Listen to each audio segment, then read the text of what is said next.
I've met with a lot of firms. I've had these situations before, but I haven't found anybody as good as Merlin and as dedicated to what they do. They're not here to make you happy. They're here to win. You have insurance for a reason. You pay a premium for a reason. Don't be afraid. If you don't think they're settling with you fairly, that's when you have to get someone like the Merlin Group involved.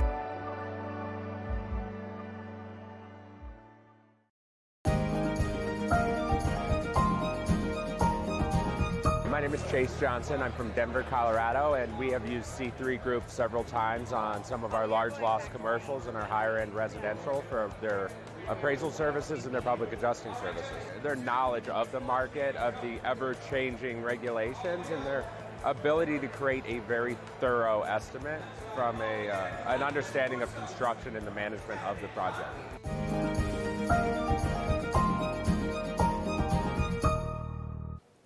Good afternoon, everybody. Lead meteorologist John Choquette here for my first daily 12 p.m. hail forecast here in December. I'm back from vacation. Thanks to Heather for covering me over the Thanksgiving holiday and a little longer after a snowstorm in the Northeast kept me there a day longer than expected.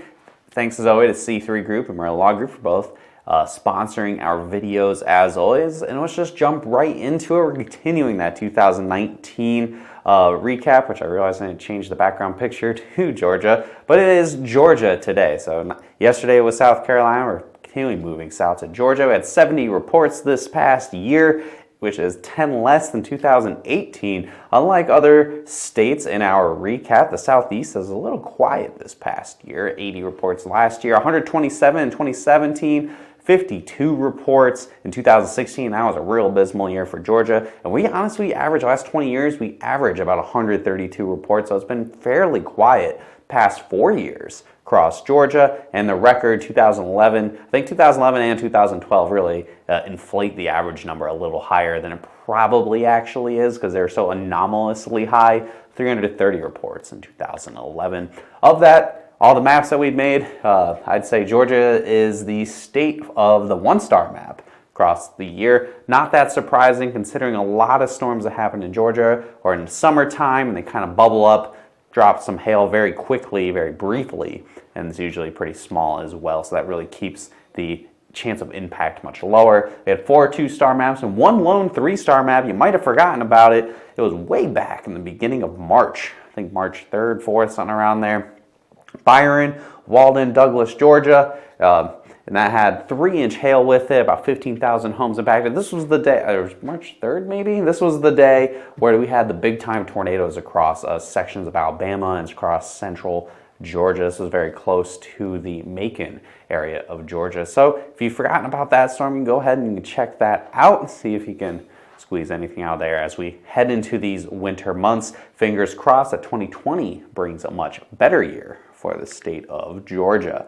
So, any chance for hail today? Nope, no hail expected today, no hail expected tomorrow. Looking at the computer models, it looks like my return to Oklahoma might bring the winter weather with it after we get past this weekend. Looks like next week some pretty serious cold shots are going to come down the plains, and that's really going to kill any severe weather chances over the next few days. Again, December is usually one of the quietest months, if not, it's usually fighting between December and January for the quietest month of the year. So there's not going to be a whole lot of activity to look forward to for a good chunk of December. But no worries. It's a good time to follow us here on Facebook. We had our Cyber Monday deal, and I'm sure if you follow us, you hit see first, that promotion would have popped up top of your newsfeed, so you could take advantage of those deals, and we do more stuff like that in the future. And of course, you need any help with the website and the app, especially here in the off-season months, you might have a little bit more time on your hands, give us a call, and we'll happily set up a training so you are squared away with HailTrace both on the app and on the website for that next storm season coming up. Make sure your whole team knows how to use that software properly to maximize its potential. You can call us there, 855-334-4245. You can email us as always, info@hailtrace.com. If you don't like talking to us on the phone, you can visit our website for more details and follow us on our other social media platforms like Instagram and on Twitter. Search at HailTrace. Hope you guys have a great Thursday. We'll see you again tomorrow at 12 p.m. for our Friday hail forecast. Have a great day, everyone. I'll see you tomorrow.